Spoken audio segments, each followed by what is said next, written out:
Hey everybody, welcome back to How to Become a Freelancer in 30 Days. This is Anthony Chatfield, and today, day 13, we're going to talk about how to expand and build out your portfolio. Talking about how to add content that reflects the breadth of skills you offer. This is something we've talked about a lot already, but I wanted to get into a little bit more detail because I know a lot of people have trouble doing this before they actually land a few projects. So we're going to talk about how to develop, a working portfolio you can be proud of. These are the goals for today. Identify 2 to 3 new areas you can show your skills in, and then revise and update the presentation of your profile on your website.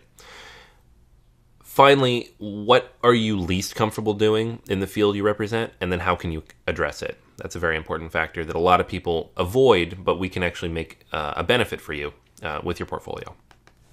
So a good portfolio has 4 things.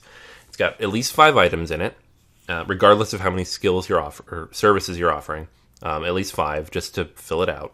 It's got multiple styles and types of projects, showing the breadth of your skills.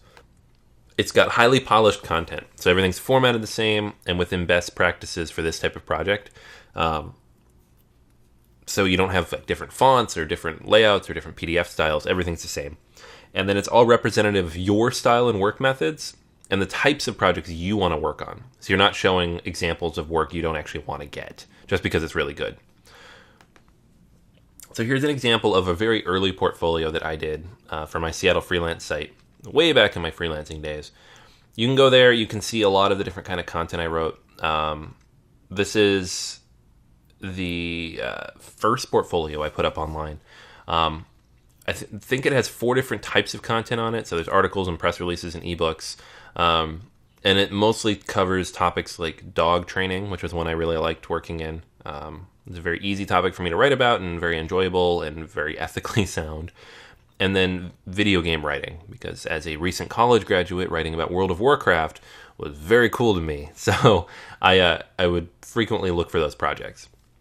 It's not the only portfolio I've had, though. We had an agency portfolio on the Great Leap Studios website. We had an active portfolio on the Elance profile. And, there's also other things you can do. You can make custom local portfolios.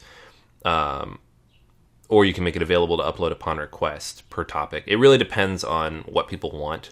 So if you want content to be different, for example, on your Elance profile versus your website, that's something you can do, or you can break it down further from there. A good portfolio is going to have 5 to start, but it's going to grow over time depending on what area you're in and how you're growing and what kind of work you do. Like if you do a good project, you want to put in your portfolio, obviously. When adding an item to your portfolio, though, there are some basic minimums you want to have. So everything should have an image. This is harder for writers, trust me. Usually when you see a portfolio, you see a lot of visual representations of work. Writers don't have that visual representation of work, so you have to decide whether you want to get like a stock photo or have like an image of the actual document. I opted for the latter usually. It's up to you how you want to do it. The goal here is just to make it easy for people to see what you've been doing, not necessarily to make it visually stimulating, unless you're a designer or developer, in which case it's very important. You also want to include client feedback if you can. So ask them for a quick quote or use the feedback they give you on Elance. And then if you can, the results that it garnered. If you're writing something, try to find out how it was used and what happened with it. For example, if it's a blog post, find out how many hits it got, find out how many leads it generated. If it's a piece of website content, see if that page increased conversion rate or whatever it is. Most clients aren't going to tell you these things unless you ask, but you'll be surprised how many of them will tell you if you ask, so it's worth asking. Finally, competitor profiles, look and see what people have, and then try to cover that, and then target projects. Make sure it's covering things that you would like to get. So, for example, I wanted dog training and World of Warcraft content projects. So that's what I put in my portfolio. The goal of a good portfolio is to build a narrative of who you are and what you can do for people. That's what these things should be doing. So it shouldn't be a random hodgepodge of stuff. It should be a very clear picture of the kind of worker and writer or designer or developer, whatever you are. So when people find that, if it matches what they're looking for, they'll hire you. Now, for your weak points, this is one of the areas that a lot of people ask me about. What do I do about the areas in which I know I'm not any good? Do I avoid it? Do I find something to put up there anyways? It's hard to kind of tackle a new area, for example. One of my weakest points early as a freelancer was long-form content. I hadn't written any ebooks or anything really longer than 20 pages, about a year into my career, and I was missing out on a lot of projects. People were asking me to do ebooks, and I would turn them down because I didn't really know how to approach it. So what you can ask yourself now is what you're least comfortable doing as a freelancer. What one thing what kind of projects are you avoiding, or are you just not super psyched to get? And then how can you focus your skills on strengths and build on your weakness incrementally? So your portfolio is going to focus on stuff you're really good at, right? That's fine. And ideally, if you're driving traffic to your website, those are the kinds of projects you're going to pick up over time. That's what people are going to find you for.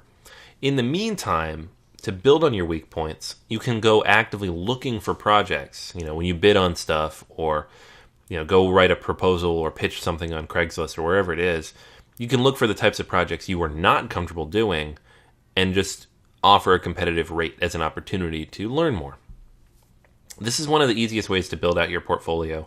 And to become a better freelancer is to spend time finding these areas of weakness and building out your skills in those areas. At the same time, you can also generate new portfolio items based on those weaknesses. Let's say you are weak in ebook writing, like I was. You can just write an ebook for yourself. It doesn't have to be something necessarily written from scratch, but it could be something that you can use for your website, or maybe it's just on a topic you enjoy. Maybe you'll launch your own ebook because of it. Whatever it ends up being, use that opportunity to build out your portfolio a little bit. All right. And then finally, for today's actions, identify what your ideal portfolio looks like. Outline specific tasks needed to build your portfolio further, if you haven't done it already. Check your competition for ideas and thoughts to see what they're doing with their portfolio. And then create a list of samples you can create or reuse for your portfolio, so you can start building it out. All right? So that's everything for today. Make sure you leave any comments or questions in the area below. And if you haven't yet, drop a review for me and let me know what you think of the program as a whole. All right, so that's everything for today, and I will talk to you tomorrow.